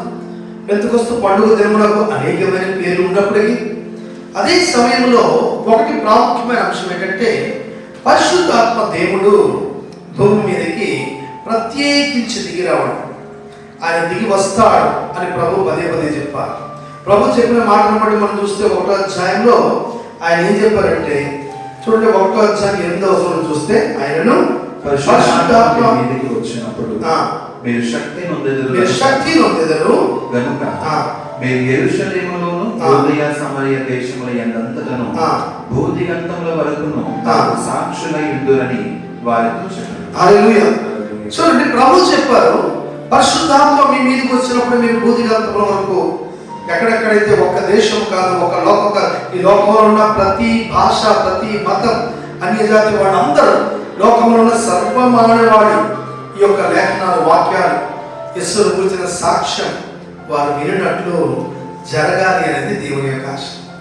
అవును ప్రియులారా, ఇలా లోకమంతా రక్షింపబడాలి అనేది ఆయన ఉద్దేశం. అందుకని ఈ పెంతెకొస్తు అనే ఒక పండుగ దినం, ఇది గొప్ప విడుదల దినం. ఎవరైనా కానీ వాళ్ళందరూ విడిపించబడాలి. ఎక్కడికి రావాలి? ప్రభు పాదాల దగ్గరికి రావాలి, మోక్షానికి రావాలి. ఇది ఆయన ఉద్దేశం. అందుకే చూడండి, అప్పుడు వేగముగా వీచు బలమైన గాలి వంటి ఒక ధ్వని ఆకాశం నుండి అకస్మాత్తుగా వారు కూర్చుని ఉన్న ఇల్లంతయు నిండారు. ఇంచుమించు 120 మంది ప్రభు మాటలు నమ్మి అక్కడ కనిపెట్టి వాళ్ళు ఎదురు చూస్తున్నారు పరిశుద్ధాత్మ కోసం. వెంటనే అక్కడ ఏం జరిగింది? మరియు అగ్ని జ్వాలల వంటి నాలుకలు విభాగింపబడినట్టుగా వారికి కనబడి వారిలో ఒక్కొక్కరి మీద వ్రాలగా అందరూ పరిశుద్ధాత్మతో నిండిన వారై ఆ ఆత్మ వారికి వాక్శక్తి అనుగ్రహించుకొలది అన్య భాషలతో మాట్లాడసాగింది. ఆ ఆత్మ వారికి వాక్శక్తి అనుగ్రహించిన కొలది అన్య భాషలతో మాట్లాడసాగింది. దేవుని నామానికి మహిమ కలుగును గాక. హల్లెలూయా. చూడండి, అగ్ని జ్వాల వంటి నాలుకల వంటి, చూడండి అక్కడ పెద్ద అగ్ని జ్వాల అది నాలుకల వలె విభాగింపబడి వాళ్ళందరి మీద పడడం మనం చూస్తున్నాం. పోయినసారి మనం చెప్పుకున్నాం, మోషే మీద ఉన్న ఆత్మలో పాలు ఆ 70 మంది మీదకి వచ్చినట్లు ఇవాళ కొలత లేనటువంటి ఆత్మ కలిగిన ప్రభు యేసుక్రీస్తు వారి ఆ ఆత్మ తాలూకా ఆ యొక్క వెలుగు, ఆ యొక్క దర్శనము, ఆ యొక్క పరిశుద్ధాత్మ, ఏ పరిశుద్ధాత్మ అయితే కొలతలేని ఆత్మ ఆయనలో ఉందో ఆ ఆత్మ మనలోనికి కూడా దిగడం మనం అక్కడ ఖచ్చితంగా చూడవచ్చు. అక్కడ ఎంతమంది అయితే ప్రభు ఆత్మ కొరకు కనిపెట్టారో ఇవాళ వారు మాత్రమే కాదు, ఈ లేఖనాన్ని నమ్మి అంగీకరించి కనిపెట్టే ప్రతి ఒక్కరి మీద కూడా అగ్ని జ్వాలల వంటి నాలుకలు విభాగింపబడడానికి దేవుడు సిద్ధంగా ఉంచాడు. దేవుని నామానికి మహిమ కలుగును గాక. హల్లెలూయా. చూడండి, ఇలాంటిది ఒక మాట ఎబ్రీయుల రాసిన పత్రిక 1వ అధ్యాయము 7వ వచనం మనం చూస్తే అక్కడ కూడా దూతలను వాయువులుగాను, చూడండి ఒకసారి తీసి చూద్దాం మనం. 1వ అధ్యాయం 7వ వచనం, తన దూతలను వాయువులుగాను తన సేవకులను అగ్ని జ్వాలలుగాను చేసుకున్నవాడు అని తన దూతలను గురించి చెప్పుచున్నాడు. కానీ తన కుమారుని గురించి అయితే, దేవా నీ సింహాసనము నిరంతరము నిల్చున్నది, నీ రాజదండము న్యాయార్థమైనది, నీవు నీతిని ప్రేమించితివి, దుర్నీతిని ద్వేషించితివి, అందుచేత దేవుడు నీ తోడి వారి కంటే నిన్ను హెచ్చించినట్టుగా ఆనంద తైలముతో అభిషేకించెను. దేవుని నామమున మహిమ కలుగును గాక. హల్లెలూయా. ఇందులో మనం ఒక విషయం గమనించాలి పిల్లరా, తన దూతలను వాయువులుగాను తన సేవకులను అగ్ని జ్వాలలుగాను చేసుకున్నవాడు. దేవుని నామమున మహిమ కలుగును గాక. ఇవాళ సేవకులు ఒక మండుచున్న అగ్ని జ్వాలల వలె వాళ్ళు మారాలి. వాళ్ళ అగ్ని, దాన్ని అగ్ని మళ్ళీ ఆపే పని ఇంకేమీ లేదు. ఒక్కసారి తగలదంటే ఎంత దూరమైన కాల్చుకొని వెళ్ళిపోతుంది. ఇవాళ పంచభూతం అంటే వాటికి నిలబడడానికి, వాటి ఎదురుగా నిలబడడానికి మరి దేనికి అధికారం లేదు. ఇవాళ మనుషులు ఎన్నో ప్రయత్నాలు చేసిన గాలి, ఎండ, నీరు, నింగి, నేల, నిప్పు వీటి ఎదురుగా ఎప్పుడూ నిలబడలేని పరిస్థితి. ఇవాళ తన సేవకులను కూడా దేవుడు ఒక అగ్ని జ్వాలలుగా చేసుకునేవాడు అని ముందే చెప్పిన మాట ప్రకారం దూతలను చూస్తే వాయువులుగా, సేవలను అగ్ని జ్వాలలుగా అని చెప్పినట్లు ఈ యొక్క పెంతెకొస్తు దినమున దేవుడు తన యొక్క అగ్ని జ్వాల నేత్రములు గల దేవుడు కదా, అపరంజి వంటి పాదములను కలిగిన వాడు, ఆయన అగ్నిమయమైన వాడు వంటి వాడు. తన సేవకులు కూడా ఖాళీ మనుషులుగా ఉండకూడదు, వాళ్ళు కూడా ఒక బలమైన వారుగా ఉండాలి. అందుకని వారు శక్తి పొందాలనే ఉద్దేశంతో దేవుడు తన ఆత్మను మనకిచ్చాడు. నమ్మిన వాళ్ళందరూ గట్టిగా తెలుసుకుందాం. హల్లెలూయా. చూడండి, దేవుని ఉద్దేశం ఏంటంటే ప్రతి సేవకుడు కూడా ఒక బలమైన జ్వాలగా ఉండాలి. మనం మండాలి, ఇతరులను మండించాలి, మనం వెలగాలి, అనేకులను వెలిగించాలి. ఇది ఆయన యొక్క ఆశ. అందుకని చూడగల ప్రభు పెంతెకొస్తు దినాన మనం చూస్తున్న సందర్భంలో అగ్ని జ్వాలను బట్టి నాలుకలు విభాగింపబడినట్టుగా వారికి కనబడి వాళ్ళు ఒక్కొక్కరి మీద రాలగా వాళ్ళకి అర్థమైంది. వాళ్ళు చూశారు ఏం జరిగిందని. రాలంటే ఏం జరిగింది? అందరూ పరిశుద్ధాత్మతో నిండిన వారే ఆ ఆత్మ వారికి వాక్శక్తి అనుగ్రహించిన కొలది అన్ని భాషలతో మాట్లాడసాగారు. ఆ ఆత్మ వారికి వాక్శక్తి అనుగ్రహించిన కొలది అన్య భాషలతో మాట్లాడారు. చూడండి, దేవుని ఆత్మ మన మీద ఎప్పుడైతే వచ్చిందో మనకు తెలియని భాషలు మనం చాలా మాట్లాడుకోపోయినా దేవుడు గొప్ప గొప్ప కార్యాలు చేస్తాడు. మనం ఊహించలేనివి, గ్రహించలేనివి ఏమి జరిగినా సంఘము క్షేమాభివృద్ధి చెందినట్లు దేవుడి కార్యాలు చేస్తాడు. ఇది మనం గమనించాలి. మొదటి కొరింథీయులకు రాసిన పత్రిక 12వ అధ్యాయము, కొరింథీయులకు రాసిన మొదటి పత్రిక 12వ అధ్యాయం ఒకసారి చూడండి. అందులో 10వ వచనం మనం చూద్దాం. 10వ ఒకనికి అద్భుత కార్యములు చేయ శక్తియు, మరి ఒకనికి ప్రవచన వరమును, మరి ఒకనికి మనం 8 నుంచి చదువుతాం ఒకసారి. ఎలాగనగా ఆ. ఒకనికి ఆత్మ మూలముగా ఒకనికి ఆత్మములుగా బుద్ధి వాక్యము, మరి ఒకనికి ఆ ఆత్మ అనుసరించిన ఆ. జ్ఞానవాక్యము, మరి ఒకనికి ఆ ఆత్మ వలననే విశ్వాసమును, మరి ఒకనికి ఆ ఒక్క ఆత్మ వలననే ఆ. స్వస్థపరచు. చూడండి, పరిశుద్ధాత్మ మన మీదకి దిగి వస్తే, చాలా మంది పరిశుద్ధాత్మ వస్తే ఏం జరుగుతుందంటే జంటలు కావాలనుకునేది ఏంటంటే కింద పడిపోయి కొట్టుకొని గింజుకొని ఏదో గిరగిరవాడి ఏదో చేస్తూ కొన్ని ఉంటుంటాయి. దానివల్ల సంఘ క్షేమాభివృద్ధి జరిగిందా లేదా అని ఎవరికి వాళ్ళు పరిశీలించుకుంటే మంచిది. మరి పరిశుద్ధాత్మ మన మీదకి వచ్చేటప్పుడు జరిగే కార్యాలేంటి? ఎందుకంటే దేవుడు ఏం చెయ్యాలని చెప్పి ఆత్మ ఇస్తున్నాడు. ఆత్మ మనకు రావడం వల్ల వచ్చే శక్తి ఏంటి? ఇవాళ ఒక్కసారి పరిశుద్ధాత్మ వస్తే మనం ఇక మీదట ఒక సాధారణ మనిషిలోనే ఉండదు. దేవుడు మనల్ని ఏదో ఒక రీతిగా ఒక ప్రత్యేకమైన వ్యక్తిగా వాడుకుంటాడు. అందుకంటే కదా, ఒకరి ఆత్మ వలన విశ్వాసము, మరి ఒకరికి ఆవకాత్మ వలనే స్వస్థపరచవరము, మరి ఒకరికి అద్భుత కార్యములను చేయి శక్తియు, మరి ఒకరికి ప్రవచన వరమును, మరి ఒకరికి ఆత్మల వివేచనమును, ఆత్మల వివేచనయు, ఆ. మరి ఒకరికి నానావిధ భాషలను, మరి ఒకరికి భాషల అర్థము చెప్పు శక్తియు అనుగ్రహింప, మరి ఒకరికి భాషల అర్థము చెప్పు శక్తియు అనుగ్రహింపబడినది. దేవుడు నామమున మహిమ కలుగుగాక. చూడండి, పైన అంటాడు నానావిధ భాషలు. ఇవాళ ఒకటి కాదు, రెండు కాదు, అనేకమైన భాషలు మాట్లాడడానికి ఇవాళ పరిశుద్ధాత్మ ఒక్కసారి మన మీద వస్తే, ఎవరు భూలోకంలో ఏ భాషతో మాట్లాడి మనం అక్కడికి వెళ్ళి వాళ్ళకి వాక్యం చెప్పాలనుకుంటే, దేవుడు నీలో నుండి నీ నాలుకను తిప్పి నిన్ను మలచి, నీకు ఎంతవరకు ఆ భాష తెలియకపోయినా ఆ పరిశుద్ధాత్మ దేవుడు తన వశములో మనలను తీసుకొని గొప్ప కార్యం చేస్తాడు. పిల్లలు, దేవుడు నామమున మహిమ కలుగుగాక. హల్లెలూయా. అందుకే చూడు, అపొస్తలుల కార్యంలో వాళ్ళు ఏం చేశారంట? ఏ భాషలతో మాట్లాడారు?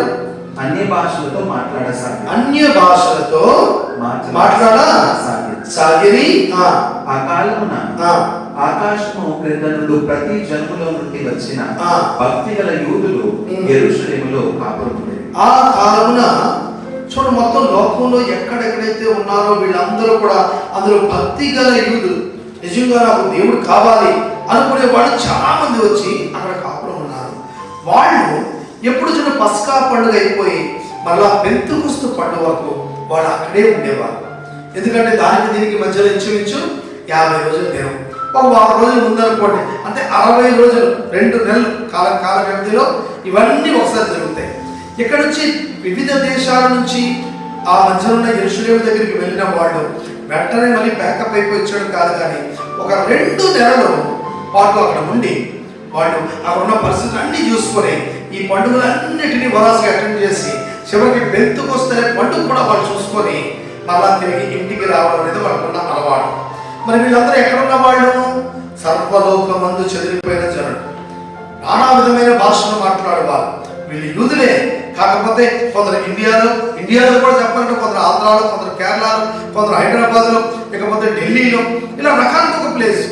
ఇది మాత్రమే కాదు, చైనాలో ఉన్నవారు, ఇటు బయటకు వివిధ విదేశాల్లో ఉన్నవాడు, వీళ్ళందరూ కూడా ఒక్కసారి అక్కడికి వచ్చి ఈ పండుగ అటెండ్ చేస్తుంటారు. ఉన్నట్టుండి అక్కడ మేడగదిలో ఒక పెద్ద అడావిడి, ఒక పెద్ద సౌండ్, బలమైన గాలి, అన్ని కొట్టేటప్పటికి అందరూ ఒకేసారి కయ్యమని గాలంతా వినబడేట, బయట ఉన్న వాళ్ళందరూ పరిగెట్టాడు, ఏదో జరుగుతుంది చూడాలి అని వేగంగా ఆశ కలిగి అక్కడికి వచ్చి చూసిన వెంటనే ఇక్కడ చూస్తే అన్య భాష మొదలెట్టారు.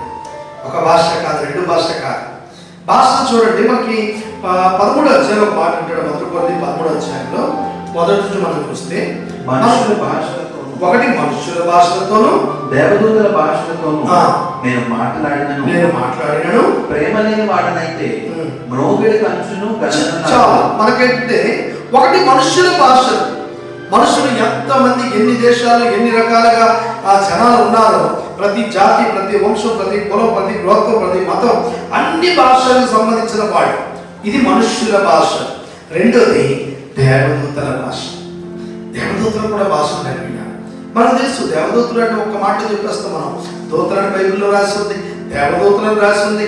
ఇకపోతే కెరూబులు, శిరాములు, 4 జీవులు, ప్రధాన దూతలు, ఇలా డిఫరెంట్ అయిన మనుషులు మనకి పరలోక రాజ్యంలో. గబ్రియేలు అను మనుషుడు అక్కడ మనిషి అంట, మళ్ళా దేవదూత అంట. ఇలాగ ప్రత్యేకమైన వాళ్ళు చాలా మంది ఉన్నారు. వీళ్ళందరికీ వివిధమైన భాషలు ఉండొచ్చేమో మనకు తెలియదు. అయినా ఒక్క మాటలో చెప్పాలంటే మనకు అర్థం అవడానికి దేవదూతల భాష. ఇకపోతే మరొకటి చెప్తాను చూడండి, 14వ అధ్యాయంలో అక్కడే 14:2 ఎందుకనగా భాషతో మాట్లాడేవాడు మనుషులతో కాదు దేవునితో మాట్లాడుచున్నాడు. మనుషులతో కాదు దేవునితో మాట్లాడుచున్నాడు. 14:2 మరొక ప్రత్యేకమైన భాష చెప్తున్నాడు. దేవదూతల భాష ఉంది, ఇటు మనుషుల భాష ఉంది. అన్ని జాతులు అంటే రకరకాలైన భాషలు ఉన్నాయి. మరి కొంతమంది భాషలతో మాట్లాడతారు, మనకు అర్థం కాకపోవచ్చు. కానీ వాళ్ళు ఎవరితో మాట్లాడుతున్నారంట? దేవునితో మాట్లాడుతున్నారు. కనుక మనుషుడు ఎవడనో గ్రహింపడు గాని వాడు ఆత్మ వలన మర్మములను పలుకుతున్నాడు. అంటే ఆత్మకు సంబంధించిన భాష ఒకటి ఉంది, మర్మములతో కూడిన భాష. మనుషులు దాన్ని గ్రహించలేరు. వీళ్ళ ఇక్కడ జరుగుతున్న పెంతెకోస్తు పండుగ దినమందు వీళ్ళందరూ మాట్లాడిన భాషల గురించి దేవదూతల భాషలు చెప్పలేదు. ఇకపోతే అది దేవుని భాష అని కూడా ప్రత్యేకించి వాడలేదు. కానీ అన్ని భాషలు ఇక్కడ మనుషుడు ఎప్పుడూ గ్రహింపలేడు అని చెప్పాడు. దేవుని భాష అంటే ఎవరు ఏం చేయలేరు, ఎవరు మనుషులు. కొన్ని సందర్భాల్లో తెలియకుండా భాషలు మాట్లాడే వాళ్ళు ఉంటారు. ఎప్పటికప్పుడు దేవుని స్తుతిస్తుంటారు. వాళ్ళు ఏం మాట్లాడుతున్నారో వారికి తెలియకపోవచ్చు, కానీ దేవునికి తెలుసు. వారు మర్మాన్ని పలుకుతున్నారు. ఇది ఏ భాష అంట? ఇది ఆత్మ వలన మర్మములు పలుకుతున్నారు. అంటే పరిశుద్ధాత్మ భాష. అదే పరిశుద్ధాత్మ ఇక్కడికి వచ్చేటప్పటికి అన్య భాషలతో వీరి ద్వారా మాట్లాడడానికి ఇష్టపడ్డాడు. ఎందుకంటే అన్య భాషలు అంటే ఏంటి? చూడండి, అక్కడ ఉన్న వాళ్ళందరూ వాళ్ళే సాక్ష్యం ఇస్తున్నారు. ఎవరు? అపోస్తలుల కార్యం మనం చూస్తే సర్వలోకంలో చెదిరికున్న ఇశ్రాయేలు యూదులు వాళ్ళందరూ ఎక్కడికి వచ్చారు? అక్కడ ఈ పండుగకు వచ్చారు. ఈ పండుగకు వచ్చి వాళ్ళు ఏమంటారంటే, చూడండి, అన్ని భాషలతో వీళ్ళు మాట్లాడడం చూసి గొప్ప శబ్దం కలగ వాళ్ళందరూ పైకి వచ్చి వాళ్ళు ఏమన్నారు? 7వ వచనం చూడండి. అంతటా అందరూ విభ్రాంతి నుండి ఆశ్చర్యపడి ఇదిగో మాట్లాడుచున్న వీళ్ళందరూ గలిలయులు కారా?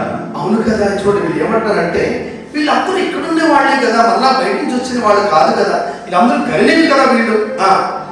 మనలో ప్రతివాడు తాను పుట్టిన దేశపు భాషలో వీరు మాట్లాడుట మనం వినుచున్నామే, ఇదేమి? వాళ్ళందరూ ఏ భాష పెట్టారంట? చూడండి, వాళ్ళు ఏమంటున్నారంటే, మనలో ప్రతివాడు తాను పుట్టిన దేశపు భాషతో. వీళ్ళు ఎక్కడెక్కడి నుంచి బయట నుంచి వచ్చారు. సపోజ్ ఇండియా నుంచి వెళ్ళినోడు అనుకున్నాం, కేరళ నుంచి వెళ్ళినోడికి కేరళ భాష వినబడుతుంది, ఆంధ్ర వాడికి ఆంధ్ర భాష వినబడుతుంది, ఇకపోతే మహారాష్ట్ర వాడికి మహారాష్ట్ర భాష వినబడుతుంది, చైనా వాడికి చైనా భాష వినబడుతుంది. వీళ్ళు ఎక్కడెక్కడి నుంచో వచ్చారు. వీళ్ళందరికీ యూదులకు సంబంధించిన లాంగ్వేజ్ ఏమో కాలం. ఆ కాలంలో ఉన్న లాంగ్వేజ్ వీళ్ళకి అది వచ్చు, ఇది వచ్చు. కానీ వివిధమైన భాషలు, మనుషులు మాట్లాడే అన్య భాషలు అక్కడ వినబడుతున్నాయి. ఈ మనుషులకు హెచ్చరిక చేసేటటువంటివి. దేవుడికి ఏది వారికి చెప్పాలనుకుంటున్నాడో దాన్ని చెప్పేటట్టు వాళ్ళకి అర్థమైన భాషలు దేవుడు చెప్పాలనుకుంటున్నాడు. దేవుడు నామాలు భయంకరుడుగా. హల్లెలూయా. చూడండి, చాలా మందికి పరిశుద్ధాత్మ అంటే ఏంటని ఒక సరైన అవగాహన లేదు. పరిశుద్ధాత్మనే తెలుసు, ఇంతకీ పరిశుద్ధాత్మ ఏం చేయగలదు? కొంతమంది అంటారు, ఏముందంటే పరిశుద్ధాత్మ అంటే ఆ పైన అన్ని గుళ్ళో ఎలాగైతే దేవతలు పొందుతాయో అలాగే మీ గుళ్ళో పొందుతున్నారు. అది ఇది రెండు ఒకటే కదా, అక్కడ దేవుడు వచ్చాడు, ఇక్కడ దేవుడు వచ్చాడు. ఇదేనా పర్లేదు, కాస్త వినడానికి కూడా ఉంది. మరొక ఆయన అంటాడు, మా ఊర్లో ఎప్పటికప్పుడు దయ్యాలు పడుతుంటాయండి, అవి పుడుతుంటాయి, ఇక్కడ ఇది పోతుంది, ఏడు తేడా అన్నాడు. ఇవాళ అటువంటి వారికి మనం వాళ్ళకి ఖచ్చితంగా చెప్పాలి, ఇది పూనకం కాదు, ఇది పూనకం కాదు, వాళ్ళు తాగింది పానకం కాదు, మనకు అర్థం కావాలి. ఈ రెండు కాదు. వాళ్ళు ఏంటి తాగారంట? చూడండి, కొంతమంది అనుకున్నారు వీళ్ళు బాగా ఎక్కువ తాగిసినట్టున్నారు. కింద చూడండి సార్, మన భాషలో మాట్లాడుతున్నారే. వీళ్ళు మాట్లాడుట మనం 13వ వచనం చదవండి. కొందరైతే వీరు క్రొత్త మద్యముతో నిండి ఉన్నారని అపహాస్యం. వీరు క్రొత్త మద్యముతో, మామూలు మద్యం కాదు. మద్యం అంటే ఏంటి? మళ్ళా కాస్త వాటిలో బిగించేసారు గట్టిగా, దానివల్ల ఏదో మరి ఊగిపోతున్నారు, కూలిపోతున్నారు, ఏదేదో పిచ్చి పిచ్చి మాట్లాడుతున్నారు అని అన్నారు. కానీ వాస్తవానికి వారు అక్కడ మాట్లాడింది భాషలు. ఏ భాషలు అంటే అది అన్య భాషలు. ఆ భాషలకు అర్థం ఉంది, అర్థం లేని వాటిని వాళ్ళు మాట్లాడేది ప్రియ. అది అంటారు కదా, వాడు అక్కడ తాగింది ఆనకం కాదు, వాళ్ళు అక్కడ ఊగింది పూర్వకం కాదు, రెండుగా. ఇది మనం అర్థం చేసుకోవాలి. ఎందుకు దేవుడు అక్కడ ఉన్న వాళ్ళకి ఒక క్రొత్త విషయాన్ని చెప్పాలనుకున్నాడు. బైబిల్లో మనం పరిశుద్ధాత్మ ఎక్కడెక్కడ ఎవరెవరి మీద వచ్చిందో ఆ సందర్భాలు మనం చూస్తే చాలా విచిత్రంగా ఉంది. యేసు ప్రభు కూడా బాప్తిసం తీసుకున్నారు, మనందరికీ తెలుసు. ఆయన వచ్చి చూడండి, బాప్తిసం తీసుకుని వచ్చే నది మధ్యలో అక్కడ మోకాలు వేశారు. ఒకసారి లూకాసు వార్త చూద్దాం మనం. లూకాసు వార్త 4వ అధ్యాయం 1 నుంచి మనం చూస్తే ప్రభు పరిశుద్ధాత్మ జరిగిన కార్యాలు కనబడతాయి. 4లో 1, యేసు పరిశుద్ధాత్మ పూర్ణుడై యోర్దాను నది నుండి తిరిగి వచ్చి 40 దినములు ఆత్మ చేత అరణ్యములో నడిపింపబడి అపవాది చేత శోధింపబడుచుండెను.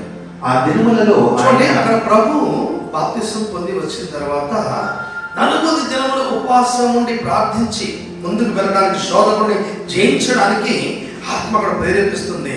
ఇది మనం గమనించాం. పరిశుద్ధాత్మ వచ్చేటప్పుడు అనేక విధాలుగా మనం వాడుకుంటాడు. ఆయన చూడండి, మనం చదివినట్టు కొందరికి భాషల శక్తి, కొందరికి అర్థాలు చెప్పే శక్తి, కొంతమందికి స్వస్థత వరాలు, ఇలా రకరకాలైన కార్యాలు.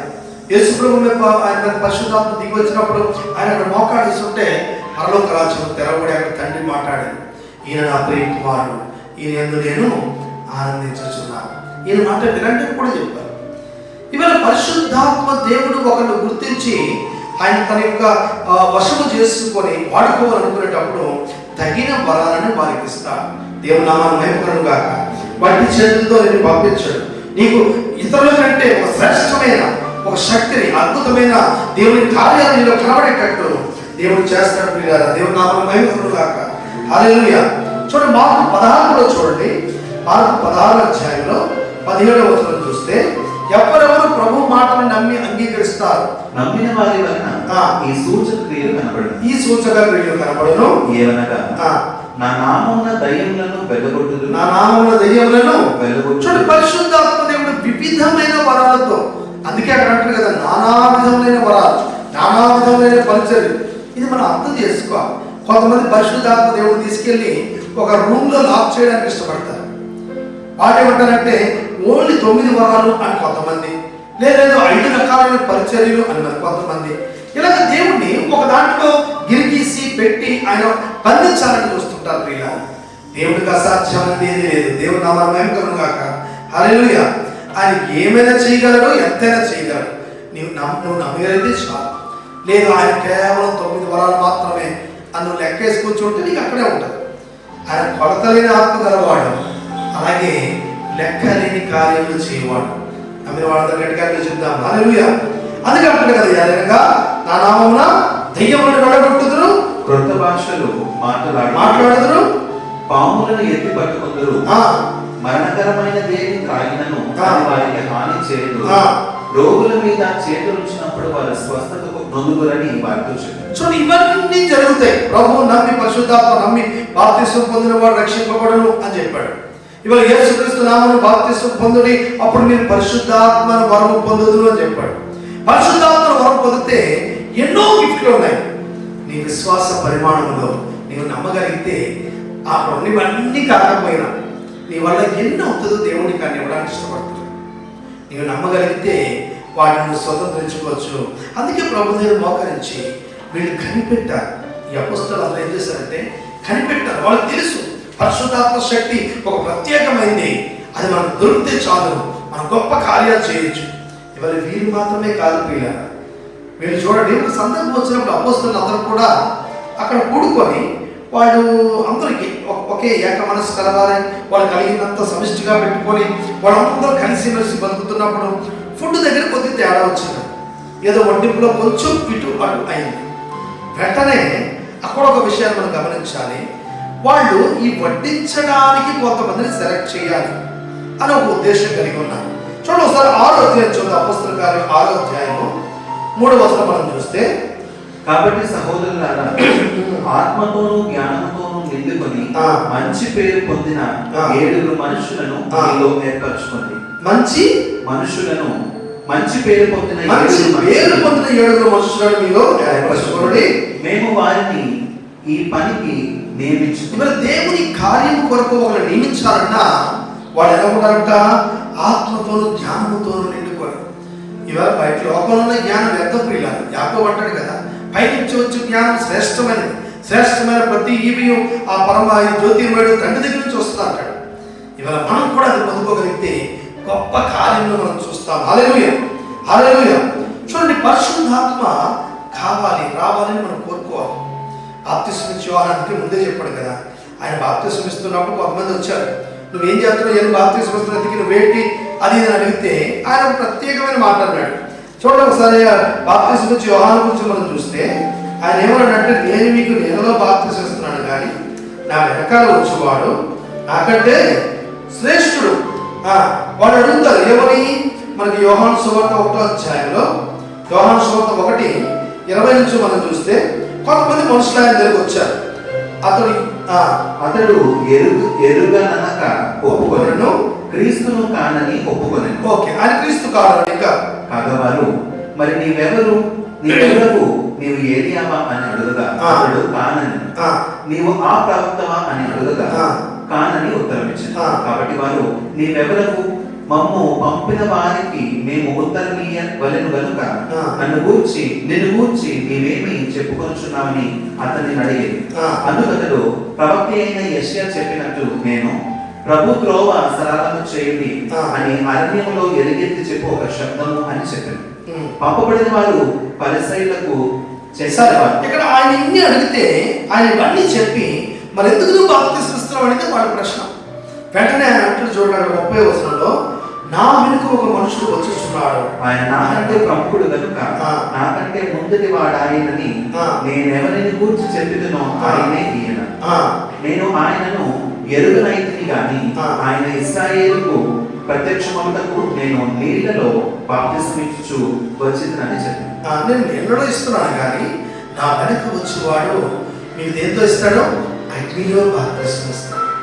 చూడండి, పరిశుద్ధాత్మ దేవుని యొక్క బాప్తిస్మము అంటే ఈ యొక్క ఆత్మతో కూడిన ఈ బాప్తిస్మము చాలా ప్రత్యేకమైనది. మన యోహాను సువార్తలో, లూకాలో, లేకపోతే మత్తయి, మార్కులో వీటన్నింటిలో కూడా మనం చూడొచ్చు, నా వెనక వచ్చేవాడు నాకంటే గొప్పవాడు, నాకంటే ఘనుడు, నాకంటే ప్రముఖుడు, ఆయన మీకు పరిశుద్ధాత్మలో బాప్తిస్మం ఇస్తాడు, అగ్నిలో బాప్తిస్మం ఇస్తాడు అని ఆయన సాక్ష్యం ఇచ్చాడు. పిల్లలు, ఇవాళ మనం ఈ సాక్ష్యము ఎంతైనా మనం పొందుకోవాలి. ఇది మనం ఎంతైనా దీన్ని కోరుకోవాలి, పొందుకోవాలి. ఇదే అపోస్తులు 1:5 ఒక మాట చూడండి, యోహాను నీళ్లతో బాప్తిస్మం ఇచ్చారు కానీ కొద్ది దినములుగా మీరు పరిశుద్ధాత్మలో బాప్తిస్మం పొందారు. హల్లెలూయా. ఇవాళ పరిశుద్ధాత్మలో బాప్తిస్మం అనేది చాలా ప్రాముఖ్యం. ఇవాళ పరిశుద్ధాత్మ మనం నింపబడితే మన చుట్టుపక్కల ఉన్న వారి పరిస్థితులు మనం మార్చగలము, సంఘం యొక్క క్షేమాభివృద్ధి కొరకు మనం ప్రయోజనకరంగా ఉండగలము, మన కొరకు కూడా ప్రయోజనకరమే, ఇతరుల కొరకు కూడా ప్రయోజనకరమే. మరి అటువంటి శక్తివంతమైన ఆత్మను వాళ్ళు కోరుకున్నారు, పొందుకున్నారు. మరొక మాట చూడండి, యోహాను 14:26లో, ఆదరణకర్త అనగా తండ్రి నా నామమున పంపబో పరిశుద్ధాత్మ సమస్తమును, లేదా ఆయన పేరు మరొక మాట ఏంటంటే ఉత్తరవాది అని కింద ఫుట్నోట్ కనబడుతుంది, సమస్తమును మీకు బోధించి నేను మీకు చెప్పిన సంగతులన్నిటినీ మీకు జ్ఞాపకం చేయండి. నేను మీకు చెప్పిన సంగతులన్నిటినీ మీకు జ్ఞాపకం చేయండి. ఇవాళ నీకు బైబిల్ అర్థం కాలేదా? ఇవాళ బైబిల్లో ఉన్న ఏ విషయం అర్థం కాలేదు, నువ్వేంటో అర్థం కాలేదు, లోకం ఏంటో అర్థం కాలేదు, ఒక మంచి మోకాడేసి పరిశుద్ధాత్మ కొరకు ప్రార్థించి, పరిశుద్ధాత్మ నీ మీదకి వస్తే నువ్వు బైబిల్ని అర్థం చేసుకోగలవు, పరిస్థితులు అర్థం చేసుకోగలవు, నిన్ను నీవు అర్థం చేసుకోగలవు. నువ్వు ఎక్కడి నుంచి వచ్చావు, ఎక్కడికి వెళ్తావు, ఎందుకు ఈ భూలోకంలో నువ్వేం చేయాలి, ఇవన్నీ నువ్వు అర్థం చేసుకోవాలంటే పరిశుద్ధాత్మ దేవుడు నీకు కావాలి. దేవుని నామమున మహిమ కలుగుగాక. హల్లెలూయా. అందుకని చూడండి, అపోస్తలుల కార్యంలో వాళ్ళు ఏం చేశారంటే పరిశుద్ధాత్మ కొరకు కనిపెట్టారు. పిల్లలు ఎంతమంది అయితే కనిపెట్టారు ఈ ఆత్మ కొరకు, వాళ్ళందరూ పొందుకున్నారు. ఒకసారి చూడండి, అక్కడ 120 మంది అక్కడ కనిపెట్టారు. ఏ ఒక్కరి మీద కూడా రాలేదు అనే మాట లేదు. కనిపెట్టిన వాళ్ళందరి మీద పరిశుద్ధాత్మ ఆ మేడ గదిలో ఉన్న వాళ్ళందరినీ నింపింది. ఇవాళ అదే పరిశుద్ధాత్మ నీతో నేను ఒక ప్రశ్న అడుగుతాను. నీ ఒకవేళ మోకరించి పరిశుద్ధాత్మ కొరకు కనిపెట్టగలిగింది, నిన్ను కూడా నింపడానికి ఆశపడుతుంది. ఇవాళ నిజంగా నాకు పరిశుద్ధాత్మ కావాలి, నేను నింపబడాలి, నేను బాగోవాలి, నా కుటుంబం బాగోవాలి, నా సంఘం బాగోవాలి, నా చుట్టుపక్కల పరిస్థితులు మారాలి, నా బ్రతుకు మారాలి అని అనుకుంటే ఒకసారి కళ్ళు మూసుకో, ఈ వాక్యాన్ని అంగీకరించి ప్రార్థించడానికి కళ్ళు మూసుకొని ఏకీభవించగలిగితే చూడండి, మనల్ని మన కుటుంబాన్ని మార్చే దేవుడు మనతో ఉన్నాడు. ఆయన పూర్తిగా గొప్ప కార్యాలు చేస్తాడు. ఇవాళ ఈ వాక్యాన్ని, లేఖనాన్ని నమ్మి మోకరించిన వాళ్ళందరూ కూడా ఈ శక్తిని పొందుకున్నారు. వాళ్ళు పొందుకోవడం మాత్రమే కాదు, ఇవాళ భూమిని తలకిందులు చేసి ఎక్కడైతే దేవుని వాక్యం లేదో ఇవాళ వాక్యంతో నింపారు, శక్తితో నింపారు. సర్వలోకంలో దేవుని రాజ్యాన్ని స్థాపించగలిగిన గొప్ప వీరులుగా చరిత్రలో నిలబడిపోయారు. ఇవాళ వాళ్ళ గురించే మనం చూసుకుంటున్నాం. వాళ్ళందరూ మనకు సాక్షులుగా ఉన్నారు. ఇవాళ ఈ యొక్క పరిశుద్ధాత్మ వారికి మాత్రమే కాదు, నమ్మిన వాళ్ళందరి మీద కూడా ఆయన వస్తానన్నాడు. వాళ్ళ మీద దిగి వస్తానన్నాడు. వాళ్ళకి వరాలు ఇస్తానన్నాడు. మరి మనందరూ నమ్మి కళ్ళు మూసుకొని ప్రార్థిద్దాం. దేవుడు తానే మనకు సహాయం చేసి తన పరిశుద్ధాత్మతో మనం నింపునుగాక. ఆమె ప్రార్థన చేసుకుంది. పరిశుద్ధమైన దేవా, మీ కృపకే స్తోత్రములు నాయన.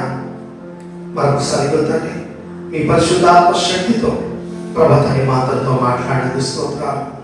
అవును తండ్రి, ఎందరైతే మీ ఎదుట మోకరించే శక్తి కావాలని ఇతని నమ్మి బాప్తిసం పొంది కనిపెట్టారు, వాళ్ళందరూ కూడా ఆదిమందు పొందుకున్నట్లు మరొకసారి తండ్రి ప్రభా అన్య భాషలు మనం మాట్లాడినట్లు ప్రభాతం ఈ అంచె కాలంలో ప్రభు మీ యొక్క శక్తి మాకు కావాలి. మీ ఆత్మతో మేము నిండాలి ప్రభా. మేము వెలిగి ఇంకా అనేకులను వెలిగించాలి.